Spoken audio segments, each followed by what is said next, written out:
நண்பர்களே, நம்ம கடையநல்லூரில் big pass women's ஆப்போசிட்டில் டிவிஎஸ் ஷோரூம் பக்கத்தில் இருக்கிற ஒரு காலை டிஃபன் கடையை பற்றி தான் நம்ம இந்த வீடியோவில் பார்க்க போகிறோம். நண்பர்களே, இந்த கடை பார்த்திங்கன்னா கிட்டத்தட்ட 25 வருஷமாக இருக்குங்க. இந்த கடையை ஹஸ்பண்ட் அண்ட் ஒய்ஃப் 2 பேரும் தான் சேர்ந்து ரன் பண்ணுறாப்புல. காலையில் உங்களுக்கு இட்லி, பூரி, வடை, அப்புறம் பார்த்திங்கன்னா உங்களுக்கு மத்தியானம் பார்த்திங்கன்னா வெரைட்டி ரைஸஸ், தயிர் சாதம், புளியோதரை, இந்த மாதிரி ரைஸஸ் இதெல்லாம் கிடைக்கும் உங்களுக்கு. அப்புறம் பார்த்திங்கன்னா உங்களுக்கு இங்கே கொடுக்குற இட்லி, வடை, இதோடு சேர்த்து கார சட்னி, தேங்காய் சட்னி, அப்புறம் பார்த்திங்கன்னா உங்களுக்கு சாம்பார் இதெல்லாம் வச்சு கொடுப்பாப்புல.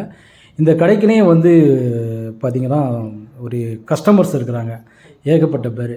சரிங்களா, உங்களுக்கு அவ்வளோ டேஸ்ட்டாக இருக்கும். இட்லிலாம் ரொம்ப சாஃப்டாக இருக்கும். அதோட அந்த கார சட்னி, தேங்காய் சட்னி வித்து சாம்பார் வச்சு சாப்பிடும்போது ரொம்பவே அருமையாக இருக்கும். நண்பர்களே, இட்லி, பூரி ரெண்டுமே வேறு லெவலாக இருக்கும். இந்த கடையில் நீங்கள் சாப்பிட்டீங்கன்னா எக்ஸ்பீரியன்ஸை ஷேர் பண்ணுங்கள். மறக்காமல் நம்ம சேனலை சப்ஸ்கிரைப் பண்ணுங்கள். நண்பர்களே, மறக்காமல் சப்ஸ்கிரைப் பண்ணுங்கள். ஆண்கள் மற்றும் பெண்களுக்கான சிறந்த ஆடைகள் பிக் பாஸ் கலெக்ஷன்.